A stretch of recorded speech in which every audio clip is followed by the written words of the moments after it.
រឿងព្រះនាងឫស្សីនៅក្នុងហ្វូមួយមាននារីបានដើរទៅព្រៃថ្ងៃមួយពេលព្រឹកព្រលឹមគាត់បានឃើញដើមឫស្សីថ្មីចម្លែកគាត់ចាប់ផ្ដើមត្រូវបានភ្ញាក់ផ្អើលនិងចាប់អារម្មណ៍ជាខ្លាំងដើមឫស្សីនោះមានពន្លឺផ្លេកហើយថែមទាំងក្លិនក្រអូបទៀតផងគាត់ភ្ញាក់ផ្អើលជាខ្លាំងនិងមិនដឹងថាតើត្រូវធ្វើដូចម្ដេចគាត់យល់ថាប្រកាសជាមានអ្វីមួយពិសេសនៅក្នុងដើមឫស្សីនេះជាក់ជាមិនខានវាពិតជាដូចការគិតរបស់គាត់មែនដើមនៅក្នុងដើមឫស្សីមានទារកស្រីតូចមួយគាត់ភ្ញាក់ផ្អើលប៉ុន្តែក៏មានអារម្មណ៍ថាសប្បាយចិត្តដែរពេលមើលពីចង្ងាយឃើញមានទេវតាព្រះខ្មៅមួយអង្គមកលើកទារកនោះប្រគល់ឲ្យគាត់បានយកទារកតូចនោះទៅផ្ទះរបស់គាត់បានយកទារកនោះទៅចិញ្ចឹមរហូតដល់ធំដោយដាក់ឈ្មោះថាស្រីមុំកំពុងលេងនៅជុំវិញវាលស្រីយ៉ាងសប្បាយរីករាយជាមួយក្មេងដទៃទៀត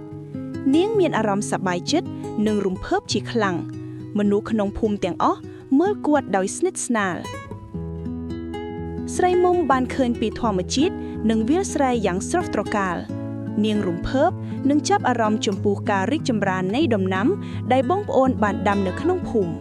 ហើយបងប្អូនប្រជាកសិករបានបង្ហាញនាងអំពីការថែទាំធម្មជាតិផងដែរពេលនោះអ្នកភូមិបាននិយាយអំពីការព្រួយបារម្ភរបស់ពួកគេពីព្យុះដែលនឹងបក់មករកភូមិនៅថ្ងៃខាងមុខអ្នកភូមិភ័យខ្លាចខ្លាំងព្រោះខ្លាចខូចដំណាំរបស់ពួកគេពេលនោះស្រីមុំបង្ហាញអំពីវិធីស្ដារ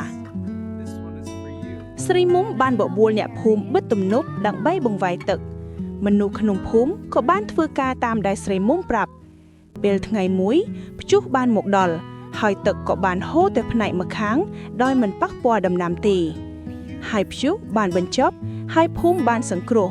មនុស្សក្នុងភូមិរីករាយជាខ្លាំងហើយស្រីមុំមានទឹកមុខរីករាយស្រីមុំក្លាយជាវីរនារីនៃភូមិរបស់នាង